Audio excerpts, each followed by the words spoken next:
Hello everyone, welcome back to my channel Shri Gyan. और आज हम कवर करने वाले हैं क्लास 9th की सिविक्स का 4th चैप्टर, जिसका नाम है वर्किंग ऑफ इंस्टीट्यूशंस।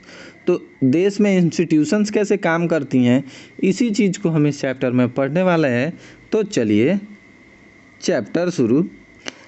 अगर हम ओवरव्यू की बात करें, देखो ओवरव्यू में एक बात लिखी है कि डेमोक्रेसी का मतलब ये नहीं है कि सिर्फ लोगों ने अपने रिप्रेजेंटेटिव्स को सेलेक्ट कर दिया, बल्कि जो रिप्रेजेंटेटिव सेलेक्ट हुए हैं उनको भी कुछ रूल्स और प्रोसीड्यूर्स फॉलो करने पड़ते हैं। ठीक है, इस चैप्टर से हम देखने वाले हैं कि किस तरह मेजर डिसीजंस, बड़े बड़े डिसीजंस देश में लिए जाते हैं और फिर उसे देश पर लागू कैसे किया जाता है। ओके, इस काम को करने में देश के 3 मुख्य इंस्टीट्यूशंस बहुत बड़ा रोल प्ले करती हैं, जिसमें से पहला है लेजिस्लेचर, दूसरा है एग्जीक्यूटिव और तीसरा है ज्यूडिशरी। तो हम इन तीनों के बारे में पूरा डिटेल में पढ़ने वाले हैं, तो प्लीज़ चैप्टर को अंत तक देखिएगा। और अगर आप चैनल पर नए हैं तो प्लीज़ चैनल को अभी सब्सक्राइब कर दीजिए और अपने फ्रेंड्स के साथ भी शेयर कर दीजिए, ताकि वो भी इस क्लास का फ्री में फ़ायदा उठा पाएँ। थोड़ा सा देखते हैं। A government order on August 13, 1990, 1990 को अगस्त में 13 अगस्त को गवर्नमेंट ने एक ऑर्डर इशू किया, जिसका नाम था ऑफिस मेमोरेंडम। ठीक है, like all government orders it had a number and is known by that OM number. उसका नंबर देख लो आप, वैसे ये कोई इम्पोर्टेंट नहीं है। ठीक है, डेटेड मतलब पूरा जैसा होना चाहिए एग्जैक्टली वैसा था, उसमें किसी चीज़ की कमी नहीं थी उस ऑर्डर में। The joint secretary and officer in the department of personnel and training in the ministry of personnel public grievances and, ये आप फोटो देख सकते हो, कुछ ऐसा फोटो था। ठीक है, देख लो आप। तो ये साइन एंड ऑर्डर था। It was quite short, barely on page, मतलब सिर्फ एक पेज का छोटा सा ऑर्डर था। It look like any ordinary circular और notice that you may have been seen in schools वगैरह में भी आपने देखा होगा कि कभी कभी सर्कुलर आता है। सर्कुलर ज़्यादातर किसी चीज़ को, टीचर्स को अगर कोई चीज़ बतानी हो तो सर्कुलर आता है, जबकि कोई नोटिस तब आता है जब बच्चों को भी ये बतानी हो कि आज दुर्गा पूजा के लिए आपके स्कूल 5 दिन के लिए बंद रहेगी, या फिर काली पूजा के लिए आपके स्कूल इतने दिन तक बंद रहेगी, होली दिवाली इन सब चीज़ों के नोटिस आते रहते हैं। तो government issue 100 of orders every day. तो गवर्नमेंट सैकड़ों ऑर्डर्स रोज़ इशू करती है। But this one was very important and become a source of controversies for several years. मतलब ये जो ऑर्डर पास हुआ था ये बहुत सालों तक कॉन्ट्रोवर्सी, मतलब विवादों में था। ठीक है, खैर इन विवादों से हमें कुछ खास इंटरेस्ट नहीं है, तो अब बढ़ते हैं आगे। अच्छा, ये जो ऑर्डर निकला, इस ऑर्डर को इतना ज़्यादा विवाद क्यों हुआ ये देख लेते हैं। देखो, है ऐसा कि 27% वैकेंसी जितने भी निकलेंगी ना, मान लो 100 लोगों की ज़रूरत है गवर्नमेंट को, 100 जॉब्स निकल चुकी हैं, तो इसमें से 27 सीटें जो है उस पर बैकवर्ड क्लास को दी जाएगी। ठीक है, वो जो एजुकेशनली बैकवर्ड क्लासेस हैं उनको दिया जाएगा। अब इसका झगड़ा ये हुआ कि मान लो कि हम भी मैट्रिक पास हैं, ठीक है, और आप भी मैट्रिक पास हो। नहीं, चलो आप मैट्रिक पास होते तब तो कोई दिक्कत ही नहीं होती, सॉरी, आप 6th पास हो, बट इस रिजर्वेशन की वजह से मुझे ये जॉब ना मिलकर ये 6th पास को जॉब मिल जाएगी। तो इस वजह से बहुत सारी विवादों में घिरा रहा ये। लेकिन इसका अब निगेटिव इम्पैक्ट तो आपने देख लिया, अब पॉजिटिव इम्पैक्ट बताता हूँ। एक इंसान जो आराम से AC में रहता है, गाड़ी में घूमता है, बढ़िया खाना खाता है, वो 10th पास है। क्यों? क्योंकि उसके पास इतने रिसोर्सेस हैं, और एक गांव ऐसा है जहां खाने पीने को नहीं है, वहां अच्छे स्कूल्स नहीं है, और वहां का एक 6th पास है। तो वहाँ अगर स्कूल नहीं है, वहाँ गवर्नमेंट अच्छा रास्ता नहीं बना पाई है, वहाँ स्कूल नहीं बना पाई है, तो इसमें इस बच्चे की क्या गलती है? वो इतना गरीब है क्योंकि आपके पास जॉब अपॉर्चुनिटीज़ नहीं है। आप किसानों को जॉब अपॉर्चुनिटीज़ नहीं दे पाए, उतना इनकम उनकी नहीं दे पाए। तो ऐसे में इस बंदे को अगर हम जॉब दे देते हैं, इस इंसान को अगर हम जॉब दे देते हैं, तो क्या होगा कि यह अच्छी इनकम कर पाएगा और इसकी जो फैमिली है वो थोड़ी सी ग्रो कर पाएगी। तो दोनों को, अमीर और गरीब दोनों को एक लेवल पर लेकर आने की कोशिश के लिए ये रिजर्वेशन सिस्टम शुरू हुआ। आपने सुना होगा रिजर्वेशन सिस्टम को लेकर कितना विवाद आज भी होता है कि रिजर्वेशन होना चाहिए, नहीं होना चाहिए। ठीक है, तो अब देखो कास्ट के बारे में हमने देखा था पहले भी कि ओबीसी, एससी, एसटी मतलब other backward classes, schedule caste, schedule tribes. ठीक है, देखो यहाँ दिखा भी है, बेकार में मैंने लिखा शेड्यूल कास्ट, शेड्यूल ट्राइब्स। ठीक है, ओबीसी के बारे में शायद नहीं लिखा है। तो ऐसे इस वजह से मतलब ये इंट्रोड्यूस किया गया। ठीक है, जिसमें 27% जॉब्स इनके लिए थी। अब ये फैसला लिया किसने? इतना बड़ा decision, such a big decision could not have been taken by the person who sign that document. ठीक है, the officer was merely implemented the instructions given by the minister of personnel. तो ये एक minister of personnel public grievances and pension से पूरा मतलब ministry ने पूरा कुछ लोगों की टीम ने मिलकर ये फैसला लिया और तब किसी ने इस पर साइन किया। ठीक है, तो ये एक डिपार्टमेंट है जो अकेले नहीं बल्कि कुछ लोगों के ग्रुप में काम करता है। We can guess that such a major decision would have involved other major functionaries in our countries. You have already read in the previous class that some of them. Let us अब यहाँ देखते हैं। देखो, president is the head of state. President क्या है? Country का state होता head होता है। ठीक है, and is the highest formal authority in the country. इससे बड़ी अथॉरिटी कंट्री में नहीं होती है। ठीक है, अभी के लिए आप यही मान के चलो। वैसे तो मेन पावर प्राइम मिनिस्टर के पास होती है, बट ऑन पेपर पर यह माना जाता है कि सबसे बड़ी जो पावर है, जो सबसे हेड होता है कंट्री का, वो कौन होता है? प्रेसिडेंट, यानी कि राष्ट्रपति होते हैं। अभी भारत के राष्ट्रपति कौन है ये आप मुझे कमेंट करके बताओगे। ओके, अब देखो, prime minister is the head of government. जो सरकार इस समय देश में है उसको हेड कौन करता है?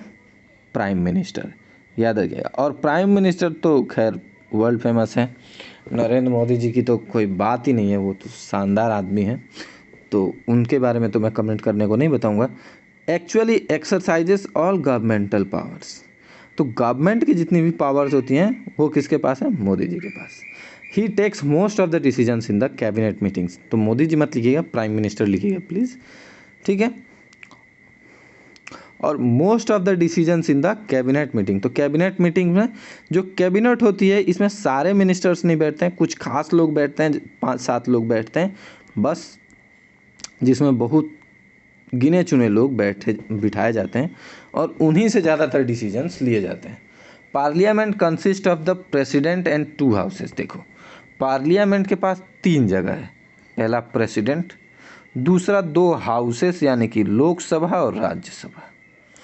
The prime minister must have the support of A majority of Lok Sabha. मतलब प्राइम मिनिस्टर को लोकसभा में मेजॉरिटी होनी चाहिए। मेजॉरिटी का मतलब क्या है कि मान लो 100 लोग हैं तो एटलीस्ट 51 लोगों का सपोर्ट किसके पास होना चाहिए? प्राइम मिनिस्टर के पास।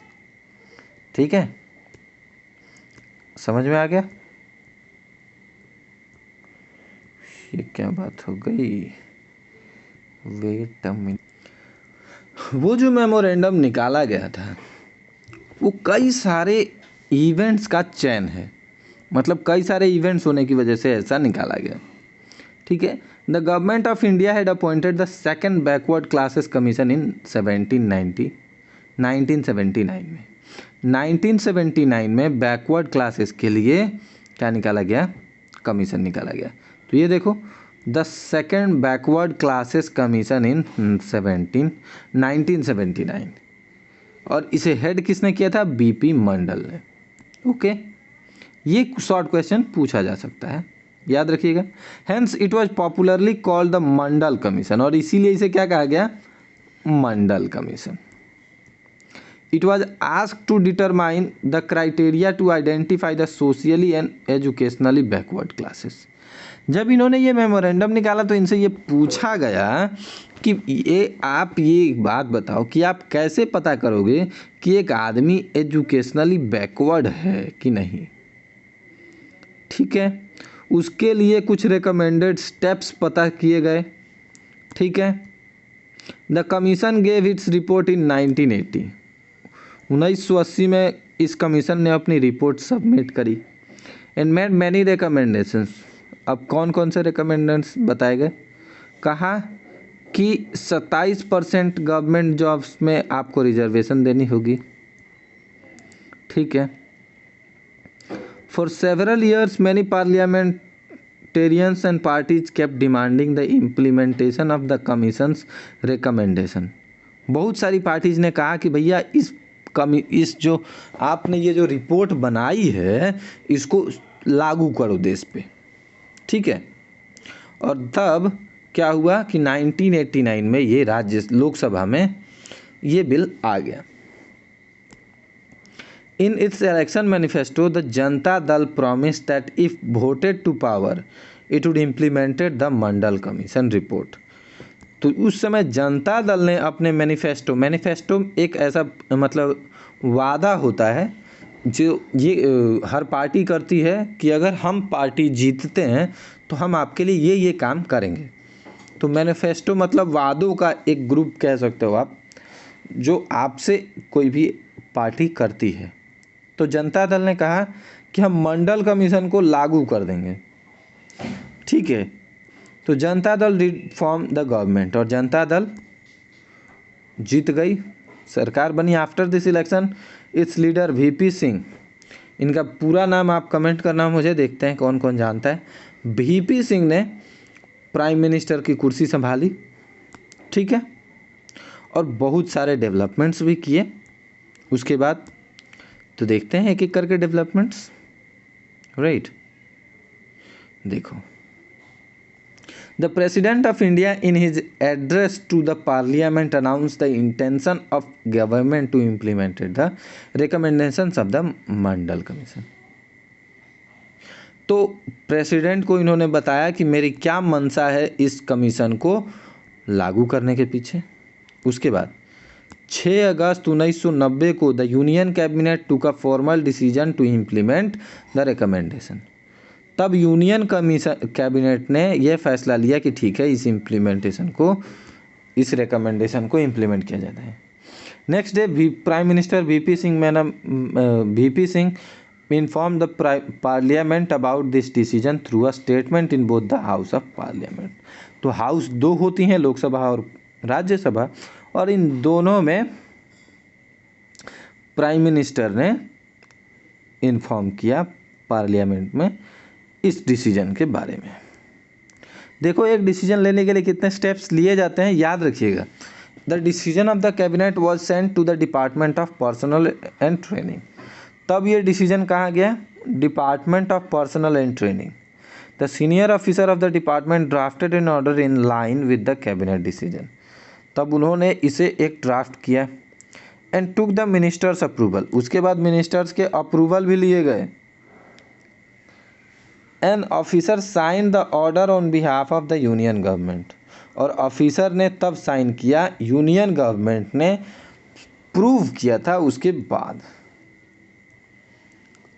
For the next few month this was the most hotly debated issue in the country. आप देखते ही हो न्यूज़ में कभी कभी डिबेट चलती है, वैसे वो बेकार की डिबेट्स होती हैं, बट डिबेट्स चलती हैं, वैसा ही डिबेट चलता रहा। ठीक है, न्यूज़पेपर और मैगजीन्स में ये देखो, ये एक मैगजीन है, ठीक है, reserve for this outstanding butter classic, ठीक है। तो अब आप देखो, कुछ काफ़ी फनी चीज़ें बना देते हैं मामूल बटर वाले।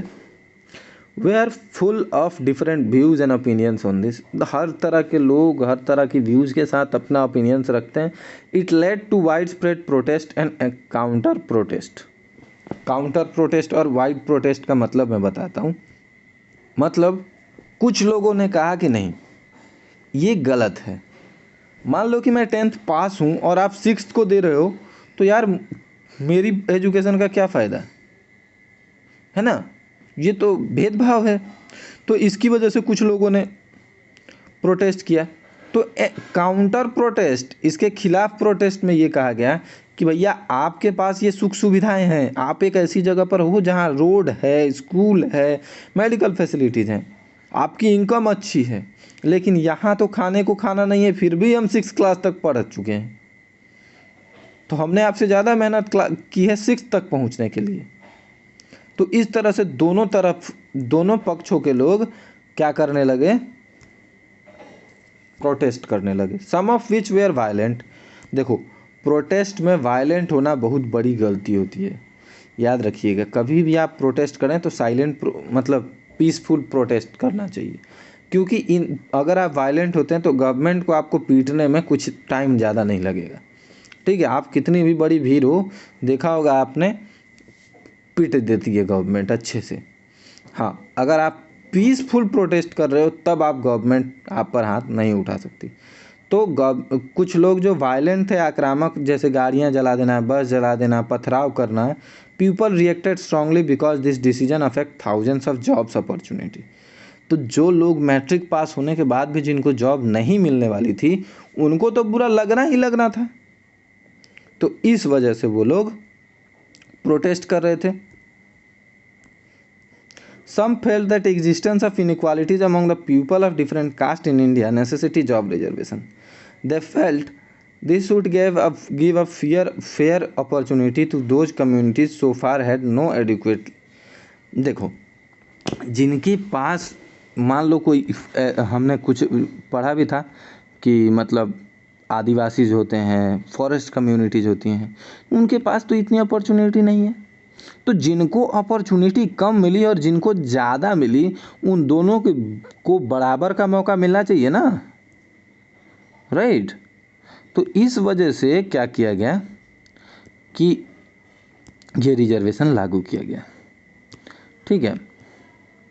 Others felt that this was unfair as it would deny equality of opportunity. तो कुछ लोगों को लगा कि ये इक्वालिटी कहाँ से आ गई, फिर ये तो अपॉर्चुनिटी के नाम पे आपने भेदभाव कर दिया, ठीक है, कि आपको हम नहीं देंगे, किसी गरीब को देंगे, किसी अमीर को देंगे, तो ये भेदभाव हो गया ना। They would be denied jobs even though they could be more qualified. मैंने कहा ना कि वो बहुत पढ़े लिखे हैं, फिर भी उनको जॉब नहीं मिलेगी क्योंकि वो सीट किसी और के लिए रिजर्व है। Some feel that this would perpetuate caste feeling among people and hamper national unity. कुछ लोगों का कहना था कि आपने देश में भेदभाव फैला दिया, ठीक है, हम इस कास्ट के, हम उस कास्ट के, तो कास्टिज्म चलेगा, एकता कम हो जाएगी। In this chapter we want discuss whether the decision was good or not. हम ये तो नहीं पढ़ने वाले कि ये डिसीजन सही था कि गलत था, हम बस ये पढ़ने वाले हैं कि ये कैसे इम्प्लीमेंट किया गया। देखा ना आपने कि पहले वो मतलब एक रिपोर्ट आई, सबसे पहले तो वो मंडल रिपोर्ट आई, राइट। मंडल रिपोर्ट को फिर मैनिफेस्टो में लाया गया, मैनिफेस्टो के बाद वो बिल बनकर लोकसभा और राज्यसभा में आया, फिर उसे प्राइम मिनिस्टर ने वो किया, फिर प्राइम मिनिस्टर के बाद वो प्रेसिडेंट से साइन हुआ, साइन होने के बाद फिर वो उस डिपार्टमेंट में गया, ठीक है, उस डिपार्टमेंट के बाद ऑफिसर्स ने उसे अप्लाई किया। तो इतना लंबा प्रोसीड्यूर होता है, तो आपको याद भी रहना चाहिए। आपको ये बात अच्छी तरह पता होनी चाहिए कि अगर कोई ऐसा डिस्प्यूट होता है तो इस डिस्प्यूट को मतलब सोल्व करने के लिए कंट्री में दो ऐसे इंस्टीट्यूशंस हैं, एक तो हाई कोर्ट और दूसरा कौन सा, सुप्रीम कोर्ट। याद रखिएगा। In India settle disputes arising out of government decisions. Okay, some person and association oppose to this order file a number of cases. कुछ लोगों ने फाइल किया केस कि नहीं ये गलत है, ये ऐसा नहीं होना चाहिए। They appeal to the courts to declare the order invalid and stop the implementations. उन्होंने कहा कि इस ऑर्डर को आप कहिए कि ये इनवैलिड है और इसे इम्प्लीमेंट करने से रोक दीजिए। हाँ, सुप्रीम कोर्ट या हाई कोर्ट ऐसा कर सकती है, नो डाउट, 100% कर सकती है। The supreme court of India bunched all this cases together. सारे जितने भी इस कमीशन के खिलाफ केसेस थे सबको इकट्ठा किया गया। This cases was known as Indira Sawhney and other versus union of India case. Indira Sawhney versus union of India case के नाम से इसे रजिस्टर किया गया। 11 जजेस सुप्रीम कोर्ट के बैठे। आर्ग्यूमेंट को सुना गया, दोनों तरफ की दलीलें सुनी गई। By a majority the supreme court जजेस in 1992 declare this order of the government was valid. तो गवर्नमेंट ने कहा कि नहीं, सुप्रीम कोर्ट ने कहा कि नहीं, ये जो बिल पास हुआ है ये बिल्कुल सही है। गरीबों को भी, पिछड़ी जनजातियों को भी हमें मौका देना होगा ताकि उनकी ज़िंदगी में भी थोड़ा सुधार आ सके। सारी अपॉर्चुनिटीज़ अगर सिर्फ ऐसे वर्ग को दी जाए जो विकसित है और जो ऑलरेडी सुख सुविधाओं का भोग कर रही है, तो ये गलत बात है। ठीक है, आई थिंक अब आपको अच्छे से पता चल गया होगा कि कैसे गवर्नमेंट काम करती है। ठीक है, तो एक एग्जाम्पल तो हम देख चुके, गवर्नमेंट कैसे काम करती है, राइट। अब देखो, the government is responsible for ensuring security to the citizens and providing facilities. देखो, गवर्नमेंट इस चीज़ के लिए जिम्मेदार है कि हर इंसान को सिक्योरिटी मिले। ठीक है, हर किसी को प्रोवाइडिंग फैसिलिटीज़ फॉर एजुकेशन, मतलब एजुकेशन की सुविधा मिल पाए, सबको अच्छा हेल्थ प्रोवाइड किया जा सके। It collect taxes and spend the money that raised on administration, defence and development programmes. तो हर इंसान से सरकार टैक्स लेती है। अब आप कहोगे कि टैक्स तो जिसकी ज़्यादा इनकम होती है वो पे करता है, नहीं। आप जब कोई एक, मान लो कि सुबह जब आप ब्रश करते हो तो सुबह आप कोलगेट यूज करते हो, तो कोलगेट पर भी टैक्स लगता है। कोलगेट की कंपनी टैक्स पे करती है और वो टैक्स आपसे भी कलेक्ट करती है। ठीक इसी तरह आप नहाते समय साबुन का यूज करते हो, उसमें टैक्स पे करते हो। शाम को नाश्ते पे आप स्नैक्स खाते हो, उसमें आप चिप्स कुरकुरे खाते हो, तो उस पर भी टैक्स लगता है। तो हर चीज़ पे टैक्स गवर्नमेंट वसूल करती है, और उस गवर्नमेंट के टैक्स को कहाँ यूज किया जाता है वो भी अच्छे से समझ लीजिए। वो करती है सबसे पहले एडमिनिस्ट्रेशन पे। एडमिनिस्ट्रेशन से सिंपल सा बात समझिए कि जैसे कि पुलिस वगैरह है जो सही चलने के लिए आपको रेगुलेट करके रखती है, आपको कुछ गलत काम करने से रोकती है, तो एडमिनिस्ट्रेशन के लिए। दूसरा डिफेंस, हमारी नेवी, एयरफोर्स, ठीक है। तो हमारी आर्मी, हर किसी के लिए बंदूकें, जैकेट्स, कपड़े, जूते, खाना, ये सब कुछ टैक्सेस से ही कलेक्ट होता है, उनकी सैलरी वगैरह सब कुछ। ओके, उसके बाद कई डेवलपमेंट प्रोग्राम्स भी होते हैं, जैसे कि बड़ी बड़ी ब्रिजेस बनाना, बड़े बड़े रोड्स बनाना, ये भी उसी पैसे से होता है। Formulate and implement several welfare schemes भी होती हैं। आपने देखा होगा कि स्किल डेवलपमेंट के लिए प्रधानमंत्री कौशल विकास योजना शुरू की गई थी, जो बहुत कम पैसे में या फिर फ्री में, आप कह सकते हो कि फ्री में ही बहुत सारी चीज़ें सिखा रही थी। तो ऐसा भी इसी वजह से हो पाता है क्योंकि आप टैक्स पे करते हो। Some persons have to take decisions on how to go to these activities, others have to implement these decisions. If dispute arises on this देखो, किसी भी डिसीजन से अगर विवाद शुरू होता है और there implementation, there should be someone to determine what is right and what is wrong. तो अगर किसी डिसीजन से कुछ गलत हो जाता है तो इस बात का फैसला कौन करेगा कि क्या सही और क्या गलत है? इसके लिए हमारे पास दो बॉडीज हैं, सुप्रीम कोर्ट और high court, right.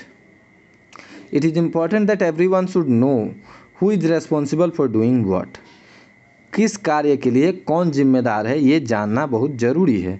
It is also important that these activities keep taking place even if the person in the key position change. मतलब अगर प्रधानमंत्री कल को चेंज भी हो जाते हैं तो आर्टिकल 370 को वापस लाना पॉसिबल है या नहीं, ये अच्छी तरह हमें जानना है। So to attend to all these tasks, several arrangements are made in all modern democracies. जितनी भी मॉडर्न डेमोक्रेसीज हैं इसमें कुछ ऐसे अरेंजमेंट्स किए गए हैं, चेंजेस किए गए हैं जिसकी वजह से ये सारे टास्क संभव हो पाते हैं। कौन कौन से task? Such arrangements are called institutions. Institutions बना दी गई हैं। A democracy works well when these institutions perform functions assigned to them. तो हमने इससे पहले एक और पढ़ा था जिसमें इलेक्शन कमीशन के बारे में पढ़ा था, जो इंडिपेंडेंट वे में काम करती है, वो किसी के अंडर काम नहीं करती, ठीक है, वो किसी की नहीं सुनती। जब भी देश में इलेक्शंस होते हैं तो वो किसी की नहीं सुनती, किसी सरकार की नहीं। तो ठीक उसी तरह, ठीक है, ये इंस्टीट्यूशंस जब अच्छे से काम करते हैं तभी देश अच्छे से काम करता है। The constitution of any country lays down basic rules on the powers and functions. तो हमारा संविधान ये बताता है कि आपको क्या क्या करने की पावर्स हैं आपके पास और क्या क्या आप नहीं कर सकते, राइट। तो यहाँ देखते हैं, personnel and training issued another office memorandum on, अच्छा ये छोड़ो, देखो यहाँ से देखते हैं। The prime minister and the cabinet are institutions that take all important policy decisions. तो जो भी पॉलिसीज होती हैं वो प्राइम मिनिस्टर और कैबिनेट दोनों मिल कर लेते हैं, अकेले प्राइम मिनिस्टर नहीं लेते, ठीक है। और इंस्टीट्यूशंस ऐसी होती हैं जो ये इम्पॉर्टेंट पॉलिसी डिसीजंस लेती हैं, ठीक है। देखो द सिविल सर्वेंट्स जैसे कि IAS IPS होते हैं, वर्किंग टुगेदर, ये एक साथ काम करते हैं, are responsible for taking steps to implement the ministers decisions. तो जो भी ऊपर प्रधानमंत्री और कैबिनेट डिसीजन लेगी उसको लागू कौन करेगा? सिविल सर्वेंट्स टुगेदर, एक साथ मिलकर ये लोग लागू करेंगे, ओके। उसके बाद supreme court is an institution where dispute begin citizen and government are finally settle. तो अगर सिटीजन्स ये कहते हैं कि नहीं आपका ये गलत है तो आप सुप्रीम कोर्ट में केस फाइल करोगे और सुप्रीम कोर्ट क्या करेगी? उस पर फैसला सुना देगी, कह देगी कि हाँ आप सही हो या गलत हो। इसके लिए कोर्ट्स में वकील होते हैं जो जज करके मतलब अपनी अपनी दलीलें देते हैं और उसके बाद जज फैसला सुना देता है। आप सब जानते भी होंगे, बहुत सारी फिल्मों में कोर्ट तो देखा ही होगा। Working with institutions is not easy. Institutions के साथ काम करना आसान नहीं है। Institutions involve rules and regulations. Her institution के रूल्स एंड रेगुलेशंस हैं। This can be bind the hands of leaders. और ये क्या करती हैं? नेताओं के भी हाथ बांध देती हैं। देखा होगा आपने कभी कभी नेताओं को भी जेल जाना पड़ता है, राइट। तो इंस्टीट्यूशन इन्वॉल्व्स मीटिंग। इंस्टीट्यूशंस में क्या होता है? मीटिंग्स, कमिटीज़ होती हैं, रूटीन्स होता है, ठीक है, और ढेर सारे कॉम्प्लिकेशंस होते हैं। Therefore dealing with institutions can be frustrating. तो डीलिंग करना इंस्टीट्यूशंस के साथ बड़ा मुश्किल काम है। One might feel that it is much better to have one person take all decisions without any rules, procedures and meetings. मतलब अगर आप इसको डिटेल्स में समझोगे तो आपको लगेगा यार राजा का शासन ही सही है, राजा को जो मन में आए वो करे, बेकार में इतना सारा रूल्स रेगुलेशंस कौन फॉलो करेगा। बट लेकिन that is not the spirit of democracy. Democracy में हमने आपको बताया था कि हम जनता की मर्जी से काम करेंगे। Some of the delay and complication introduced by institutions are very useful. देखो जब देर होती है या फिर जब कोई कॉम्प्लिकेशन हो जाता है, कोई पब्लिक फाइल करती है केस, तो इससे पता चलता है अगर मान लो सर कोई ऐसा बात गवर्नमेंट गलत कर रही है तो अगर आपने सुप्रीम कोर्ट में केस कर दिया और उसकी वजह से वो केस कैंसिल हो गया वो इम्प्लीमेंटेशन, तो ये कितना अच्छा है देश के लिए, राइट। आप देश को कितना बचा सकते हो। तो इस वजह से ये दोनों चीज़ें होना ज़रूरी है। डिसीजन लेने की पावर भी होनी चाहिए, नो डाउट, बट उसको रोकने की पावर हम लोगों में है, ये भी बहुत अच्छी बात है। They provide an opportunity for a wider set of people to be consulted in any decision. तो जब भी कोई डिसीजन लिया जाता है तो बहुत सारे लोगों से कंसल्ट तो किया जाता है, बट उसके बाद भी अगर कोई दिक्कत होती है तो आप केस कर सकते हो, फाइल कर सकते हो, ठीक है।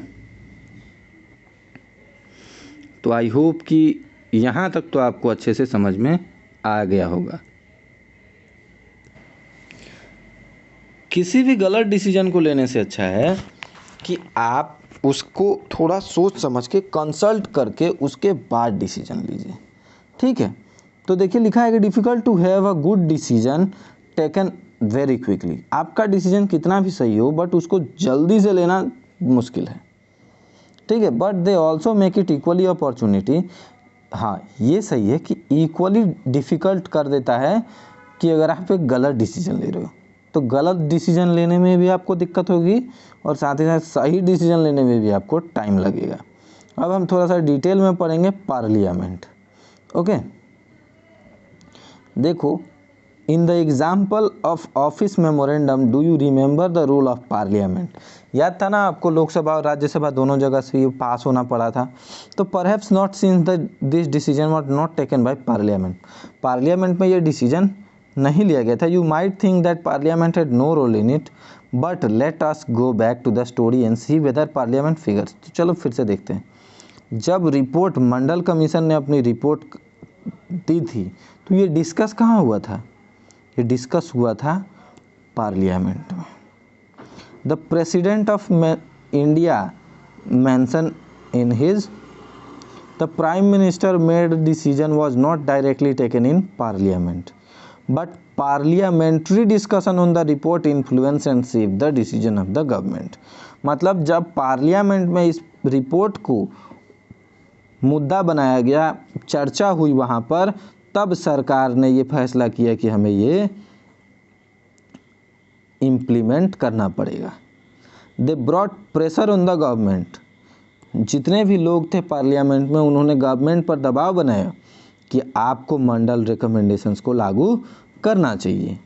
If parliament was not in favour of this decision, अगर पार्लियामेंट इस डिसीजन के खिलाफ होता तो गवर्नमेंट कभी भी इस डिसीजन को नहीं ला पाती। तो पार्लियामेंट का जो पावर है, जो पार्लियामेंट का कार्य है, वो आप समझ गए। गवर्नमेंट पार्लियामेंट में मैटर्स मतलब मुद्दे उठाए जाते हैं। देश में जो भी प्रॉब्लम्स है, जो भी सिचुएशंस है, उन मुद्दों को उठाकर वहाँ से क्या किया जाता है? डिस्कस किया जाता है, ठीक है। अब देखो, why do we need a parliament, ज़रूरत क्या है ये भी देख लेते हैं। In all democracies an assembly of elected representatives exercises supreme political authority on behalf of the people, ठीक है। तो रिप्रेजेंटेटिव्स जाते हैं, इलेक्टेड रिप्रेजेंटेटिव्स हर स्टेट से जाते हैं, और इनको कौन चुनता है? सिटीजन्स चुनते हैं, राइट। अब ये जाकर कहाँ? नेशनल असेंबली में बैठते हैं और वहाँ ये कहते हैं कि भाई हमारे स्टेट में ये प्रॉब्लम है, लोगों को ये दिक्कत है, आपने तेल का दाम बढ़ा रखा है, ठीक है, आपने मोटर व्हीकल एक्ट के तहत इतना ज़्यादा वो चालान काटने का परमिशन दे रखा है। तो इस तरह के लोग अपना अपना प्रॉब्लम लेके जाते हैं, ठीक है। तो national assembly of elected representatives is called parliament, ठीक है। National assembly of elected representatives is called parliament. At the state level this is called legislator. जब ये स्टेट लेवल पर होता है तब इसे क्या कहते हैं? लेजिस्लेचर। और लेजिस्लेटिव असेंबली, जब स्टेट छोटे छोटे फैसले लेने के लिए उसको कुछ करना होता है, तब वो स्टेट की लेजिस्लेटिव असेंबली में ये काम करती है। The name may very in different countries. हाँ, अलग अलग कंट्रीज में नाम अलग अलग हो सकता है, but such an assembly exist in every democracy. तो जितनी भी कंट्रीज में डेमोक्रेसी है वहाँ ऐसी असेंबली रहती है, ठीक है। Number 1, parliament is the final authority to making law in any country. तो लॉ बनाने के लिए आपको जरूरी है कि बिना पार्लियामेंट की परमिशन के आप लॉ नहीं बना सकते। तो parliament is the final authority. Parliament में आपको डिस्कस करना पड़ेगा। This task of law making और legislation is so crucial that these assemblies are called legislature. ठीक है, तो इन असेंबलीज को क्या कहा जाता है? Legislature. Parliaments all over the world can make new laws. Parliament क्या कर सकती है? नए कानून बना सकती है, पुराने कानूनों को बदल सकती है, ठीक है, और किसी कानून को ख़त्म भी कर सकती है, ठीक है। और ऐसा भी कर सकती है कि इंडिया में मतलब आधे स्टेट्स में ये लॉ अप्लाई होगा और आधे में नहीं होगा, ठीक है। अब देखो, parliament all over the world exercise some control over those who run the government in some countries like India. Bharat में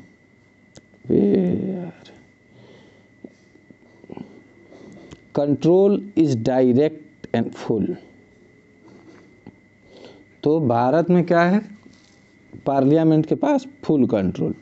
those who run the government can take decisions only so, मतलब जो सरकार चला रहे हैं इस समय, जिसकी भी सरकार होगी, चाहे वो बीजेपी की हो, चाहे एजीपी की हो, चाहे केजीपी की हो, किसी की भी हो, ठीक है, उससे मतलब नहीं है। जो भी सरकार चला रहा है उसके पास ये पावर है कि वो कानून एटलीस्ट पार्लियामेंट में ला सकता है। हाँ, उसका विरोध आप कर सकते हैं, उसका विरोध आप कर सकते हैं, लेकिन आपको सिर्फ जो सरकार जीत कर आई है, जो पार्टी जीत कर आई है, वही नए कानून लेकर आ सकती है। Parliament control all the money that government have. सरकार के पास जितना भी पैसा है उस पर कंट्रोल किसका है? पार्लियामेंट का, ठीक है। In the most countries the public money can be spent only when parliament sanction it. तो जब पार्लियामेंट किसी चीज़ के लिए पैसा परमिट कर देता है कि ठीक है आप इस चीज़ के लिए इतना पैसा यूज कर सकते हो, तभी वो पैसा यूज होता है। ऐसा बहुत सी कंट्रीज़ में होता है। Okay, parliament is the highest forum of discussion and debate on public issue. तो पब्लिक को कोई भी तकलीफ होती है तो वो कहाँ डिस्कस कर सकती है? पार्लियामेंट में। Parliament can seek information about any matter. किसी भी मुद्दे की जानकारी पार्लियामेंट ले सकती है। 2 हाउसेस हैं पार्लियामेंट के, ठीक है। कौन कौन से आप कमेंट करो, बताया तो था। Most large countries divide the role and power of parliament in 2 parts. देखना, रोल एंड पावर्स 2 अलग अलग हिस्सों में। They are called chambers of houses. They are called chamber of houses. One house is usually directly elected by the people and exercise the real power on behalf of the people. The second house is usually elected indirectly and performs some special functions. अब देखते हैं, the most common work for the second house is to look after the interest of various states. अलग अलग states की अलग अलग interests होती हैं जिसको देखना होता है। रीजन्स होते हैं, अलग अलग इलाके होते हैं, फेडरल यूनिट्स होती हैं, इनकी इंटरेस्ट को देखकर वो काम करती है। देखो अब इंडिया की बात करते हैं। Parliament consist 2 houses. Houses are known as council of states, ठीक है। पहला Rajya Sabha and the houses of people known as Lok Sabha, ठीक है। तो राज्यसभा को क्या कहा जाता है? Houses council of state. क्या कहा जाता है? काउंसिल ऑफ स्टेट्स, ठीक है। जबकि लोकसभा को क्या कहा जाता है? हाउस ऑफ द पीपल, ठीक है।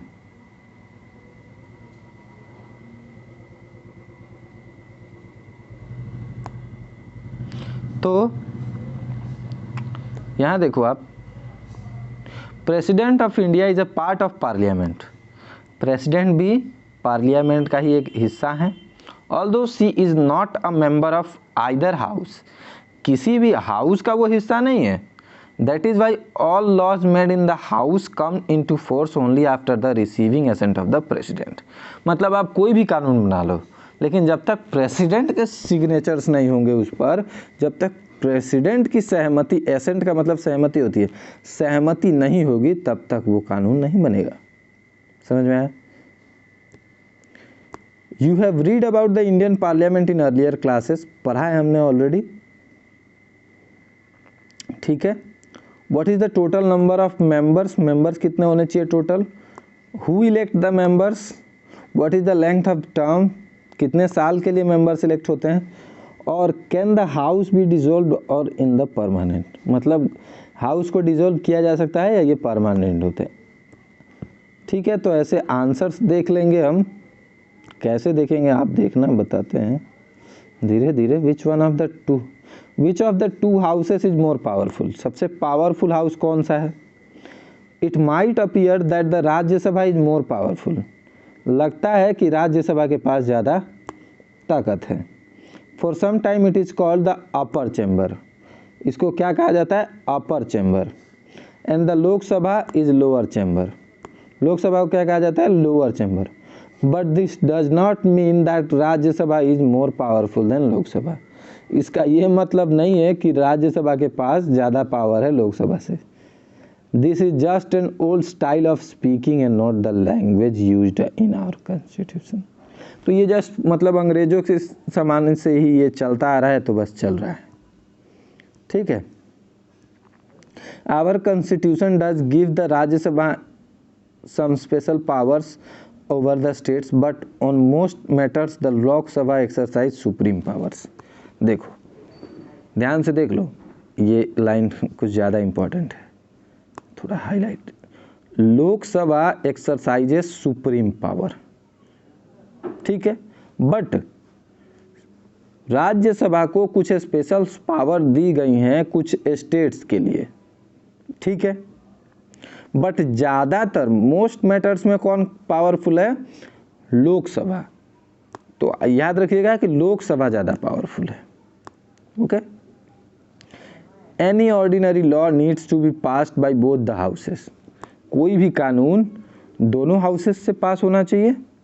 But if there is a difference between the two houses the final decision is taken in a joint session. अगर दोनों के डिसीजंस में कोई दिक्कत आती है तो क्या होगा, दोनों सेशंस को ज्वाइन करके तब डिसीजन लिया जाएगा। लोकसभा और राज्यसभा दोनों को ज्वाइन कर दिया जाएगा। Member of both the houses sit together, दोनों जो मेंबर्स हैं वो एक साथ बिठा दिए जाएंगे, लोकसभा के भी और राज्यसभा के भी। Because of the larger number of member the view of the Lok Sabha is likely to prevail in such a meeting. Lok Sabha exercise more powers in money matters, Lok Sabha कहाँ एक्सरसाइज करता है, मनी मैटर्स में। Once the Lok Sabha passes the budget, जब लोकसभा में budget pass हो जाता है, government और any other money related law, the Rajya Sabha can not reject it, तब राज्यसभा उसे रिजेक्ट नहीं कर सकता। तो लोकसभा से पास हो जाएगा तो राज्यसभा से भी पास हो जाएगा। और जब Rajya Sabha can only delayed by 14 days, हाँ राज्यसभा ये कह सकता है कि आपको 14 दिन दिए जाते हैं, आप इस पे दोबारा एक बार सोच लो, लेकिन उसे रिजेक्ट नहीं कर सकता। The Lok Sabha may or may not accept this changes, okay. तो यहाँ देखो, आई होप कि आपको यहाँ तक अच्छे से समझ में आया होगा। मिलते हैं आपसे अगले चैप्टर में, तब अगले पार्ट में। तब तक के लिए आप keep studying, keep growing, have a great day. आशा करता हूँ कि आपको यहाँ तक अच्छे से समझ में आया होगा। तब तक के लिए हैव अ ग्रेट डे, पढ़ते रहिए, बढ़ते रहिए।